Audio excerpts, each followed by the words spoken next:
My neighbors next to me are like this like really old couple who used to live in LA. Yeah. So their English is actually like pretty good as well. Cool. And that's good because like Aki isn't like the most proficient in Japanese, right? Yeah. But they obviously know that. And so every time they like meet on, so it was really weird because like I was walking to my local supermarket and my neighbor like walked past, and it was really weird because I was expecting, you know, like a very like traditional Japanese, like konnichiwa kind of thing.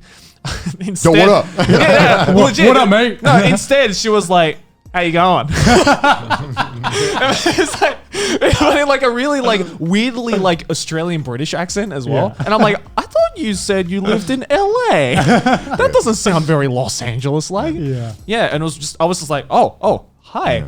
I guess because I was fully expecting to do like the whole bow thing, right? But she was just like, "Sub." Some old people are real fucking nice here, and they love speaking to you. Yeah. And then other times, like they want you dead. Yeah. I mean, I guess that's just old people everywhere with foreigners, right there. So that's not like a joke. But I think Japan takes it to like a whole other level. It's just it seems like one extreme or the other. Yeah. It's hard for me to say. I mean, I'm white and grew up in a white place, so I don't know. I mean, in England, nobody talks to each other or like acknowledges each other. Generally, talking is frowned upon. Yeah. In any capacity. I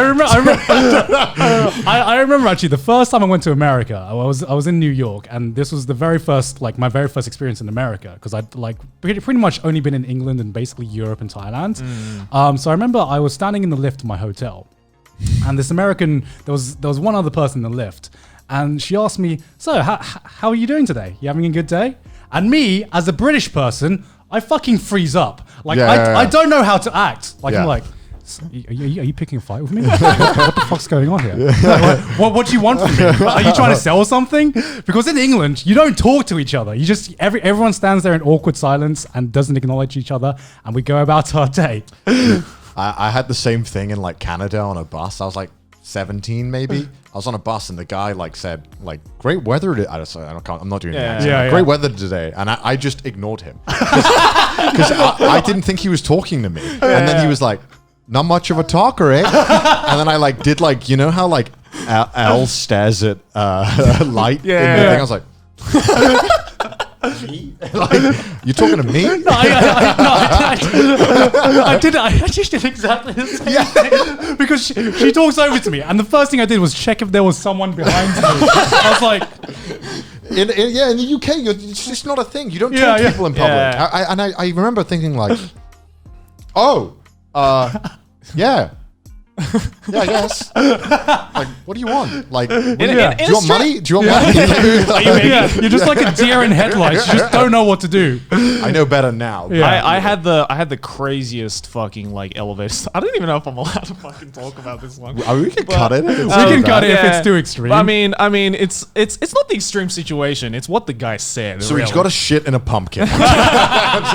No, so it was my first time in LA ever, and it was Anime Expo, obviously, because why else would you go to LA? Yeah. And I was in the hotel. Aki was there as well. I have elevator stories in LA now. It's always LA, man. It's always LA. Okay. But you know, my Japanese side is always like, if you're just in the elevator by yourself, then you can just be like rowdy and, you know, have fun and talk to your friends and everybody, right? But the moment someone you don't know comes in, you got to like behave, right? You got to like quiet down because you don't want to like inconvenience them, right? I've told you guys this story. So it was me, Aki, and like a few other people we knew. And we were going down the elevator, obviously just chatting it up, whatever. Elevator like stops halfway, door opens, and this like black guy walks in. Don't know him, right? So immediately I was like, oh shit, someone's, you know, coming into the elevator. Let's stop clowning around. Yeah, let's stop clowning around. You know, like we don't want to inconvenience him. He walks in really quietly, door closes, starts going down, and then he just goes, "Oh yeah, everybody shuts up when the N-word walks in." And I was just like, I didn't know whether to say sorry or like, because if I said sorry, then like we would mean that. But I couldn't say anything. Like I couldn't even be like, So I was just like, eyes darting, just being like, what am I supposed to say? It's like, what are you supposed to say to that in that situation? And I was like, man, America's fucking terrifying. Like, I'm taking the escalator from now on. I've never felt more complimented in my life than when I went into an elevator in LA, and there was like, I think there was a bunch of women. There must have been like 5 or 6 of them, and they were like all like mid-40s. I don't know what they were doing, and they were just saying something and they asked me a question and I just responded. And then when they heard my voice, they were like, "Oh, damn. Where are you from?" I was like, it's like, "Oh, I'm from the UK." And they're like, "What do you do?" And I was like, "I do it in my voice sound like, yeah, you are."